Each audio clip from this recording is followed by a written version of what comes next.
I just feel like with my white privilege,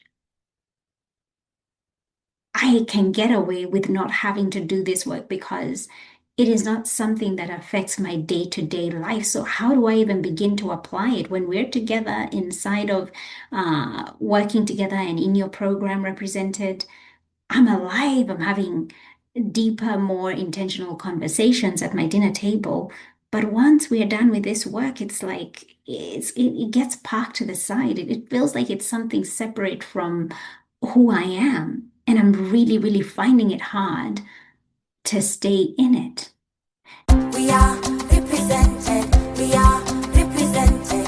We are represented. Welcome to Represented, the podcast. I'm Aniki Shuru, racial equity coach for online business owners who want to be intentionally inclusive by building a business that is racially equitable. I created this podcast to normalize a conversation around racial inclusion so that fear is no longer the barrier that gets in the way of doing this work. This isn't about perfection, it's about progress. Whether you're taking your first steps or you're well-versed in the journey towards racial equity, this space is for you. So welcome home, friend. Let's get started. From coast to coast, around the globe, we are represented. We are represented. We are represented. Hey, welcome back to another episode of Represented Podcast. I am so happy you're here and thank you so much for giving me the attention of your ears. Thank you so much for being here. Now, over the years, I have had many conversations with students that follow quite a similar thread. They come to me feeling genuinely committed to this work. They've been consuming content, listening to podcasts, they've been reading the books, they're showing up to masterclasses, workshops, trainings, all the things. And somewhere along the way, life gets full, as it does for all of us, and the momentum breaks. They step back because the work starts to feel like something that is separate from their everyday life, something they have to literally carve out time for and energy on top of everything else that they are doing. And then when they come back to the work, guilt is the word they use most often. And it sounds something like, I should have been applying this. I know better than this. I feel like I have to start all over again. And some of them will ask me directly, Annie, how does doing this work even look like when we're not working together? How do I stay in it? And I remember one particular student saying, I just feel like with my white privilege, I can get away with not having to do this work because it is not something that affects my day-to-day life. So how do I even begin to apply it when we're together inside of working together and in your program represented? I'm alive. I'm having deeper, more intentional conversations at my dinner table. But once we are done with this work, it's like it gets parked to the side. It feels like it's something separate from who I am. And I'm really, really finding it hard to stay in it. Now, if you found yourself asking something similar, or if perhaps the guilt has been present for you, hearing all this that I am sharing, I hope that lets you know that you are not alone. And I'm here not only to answer that question, but to point you in a direction that will hopefully meet you where you are and help you move forward in a way that's sustainable and mean that you never have to feel like you're starting from scratch again. It's like the book that perhaps you have by your bedside or on your bookshelf or on your desk that you started months and months ago. You've kind of gone through the first few pages, or you're somewhere close to the middle, but you've completely lost momentum and you're wondering, should I just start from the beginning because I've already forgotten everything? Should I start from the beginning so that I can then read it all? Or if that's just too hard, I'll just park it to the side and you never get back to it. Uh, what I'm sharing with you today is something that will help you keep the momentum, and that is having a journaling practice.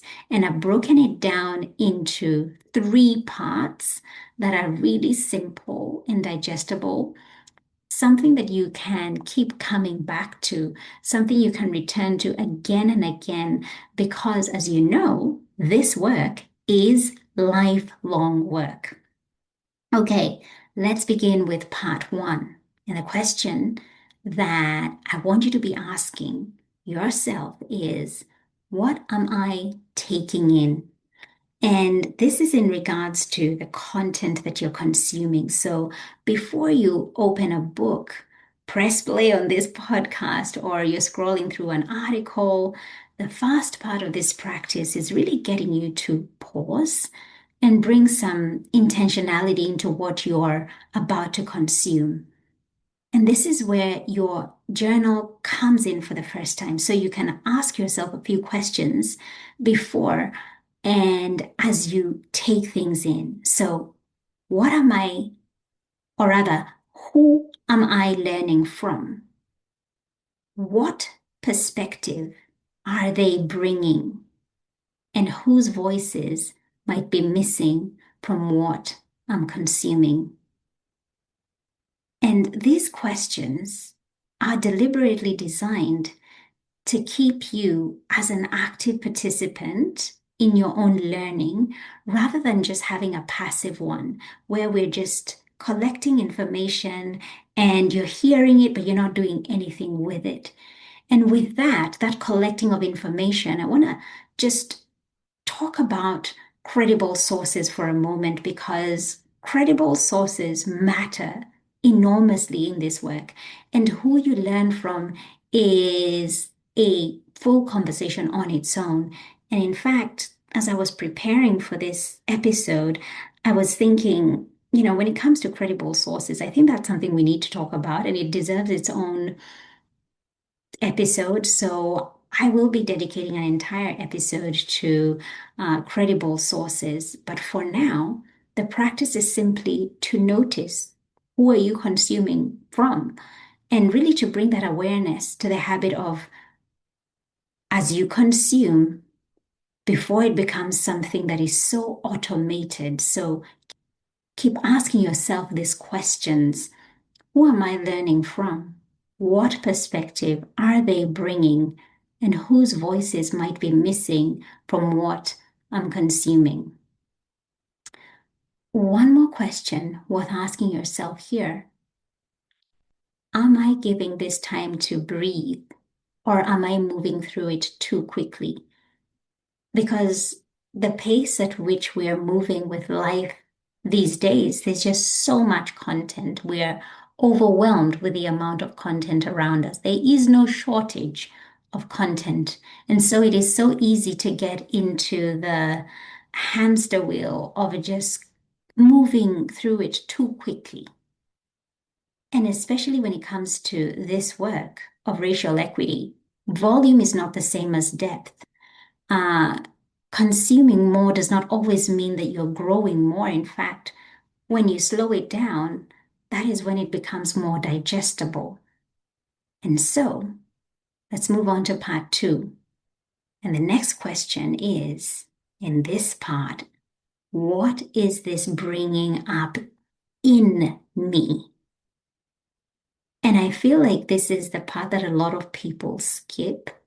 And when we go through my program with my clients, a lot of the things we address is, how did this make you feel?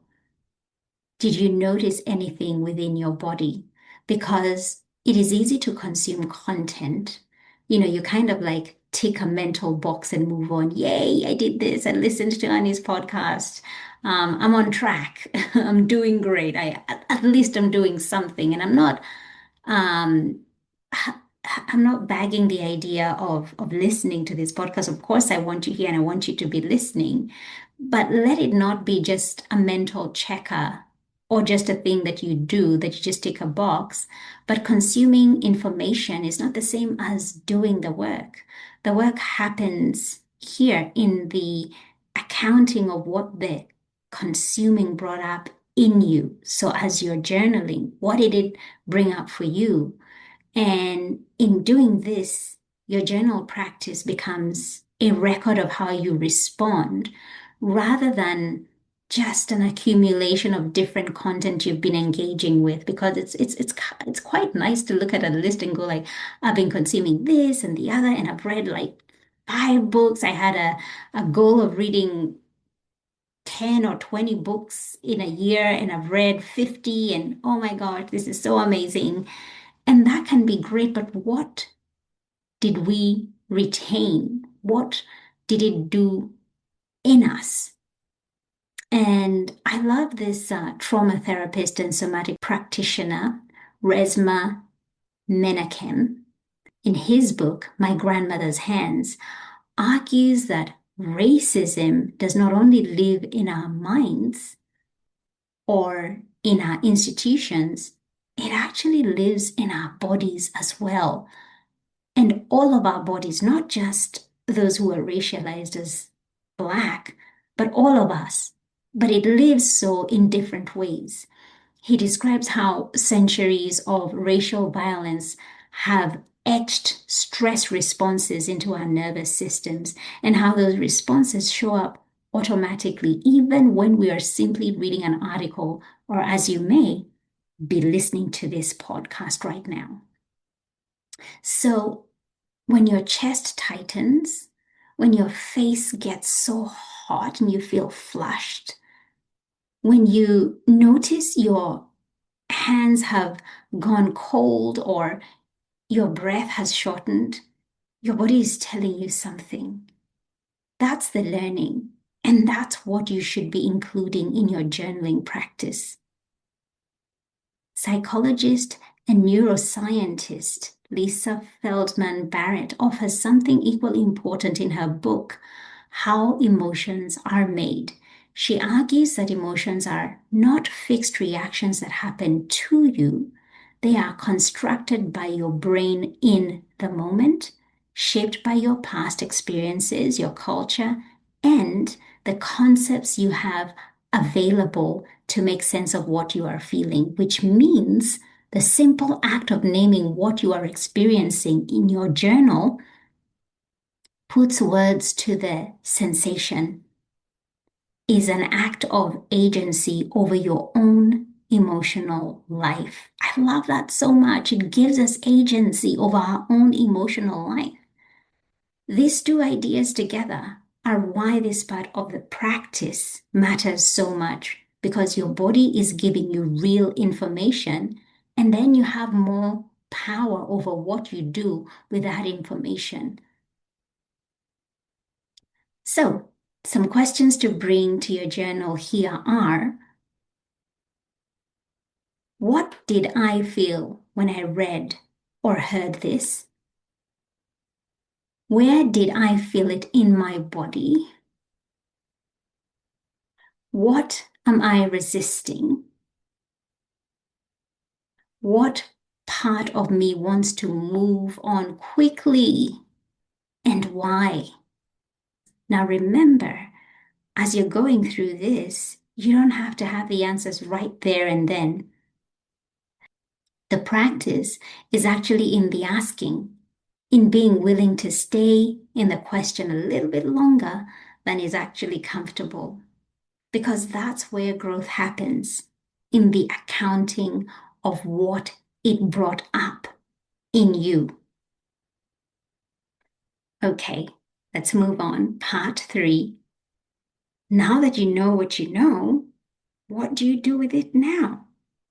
And this is where the practice with time provides you growth.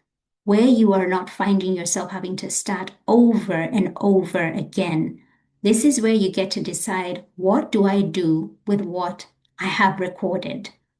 By this point, you have paid attention to what you took in, you have sat with what it brought up, and perhaps your instinct here is to take a break.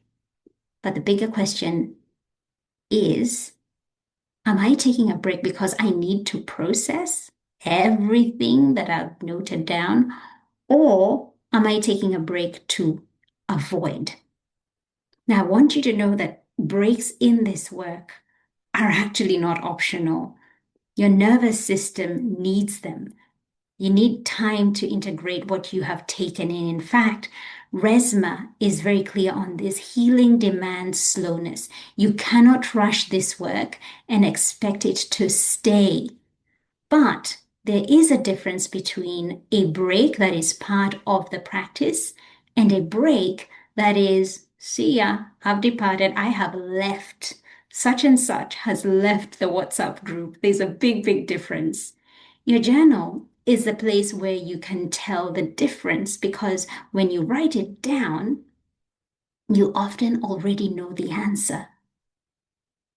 The second question to bring here is simpler. What is one small way this awareness changes how I show up? One thing, one small, concrete shift that is available to you right now, today, in your everyday life, in your business, in how you move through the world. This is how the work stops feeling separate from your life and starts becoming part of it. One small act of integration at a time. And over time, as you return to this practice again and again, something else happens. You start to see your own progress. You look back at an entry from, say, 3 months ago or a year ago, and you recognize that you would respond differently now. That the question that once made your chest feel so tight has started to open something in you instead. And that, my friend, is evidence of growth. Now, I want to come back to where we started. The students who come back to me feeling like they have to start all over again. They have learned things. They have grown. They have had moments of real clarity and genuine shift. What perhaps they were missing was a way of being able to capture it. That's what this practice gives you, a way to break down what you are already learning so it builds over time rather than disappearing between one conversation and the next. Again, those 3 questions to journal are, number 1, what am I taking in? Number 2, what is this bringing up in me? Number 3, what do I do with this now? That's it. That is the practice. And if what you are realizing today is that you need a way to stay connected to this work consistently, to be in community with others who are on the same journey, to have a space where the learning deepens rather than dissipates, that's exactly what we do inside Represented. Represented is a 10-week racial inclusion program for values-led online business owners. The waitlist is open now, and you can join via anigishuru.com/represented. I would so love to see you there. That link is in the show notes, and I will catch you next time, lovely. We are represented. We are represented. We are represented. Thank you so much for tuning in. Why don't you go ahead and hit that subscribe button and leave a review so this podcast can reach more online business owners, and together we can begin to normalize racial inclusion in the online coaching space. I'd love to acknowledge the traditional owners of the land where this podcast episode was recorded, the Wiradjuri people in central New South Wales, Australia. Music produced in Nairobi, Kenya by Patrick St. Pimbaru and Kambua Mathu. Vocals by Joanne Matata. Represented from coast to coast.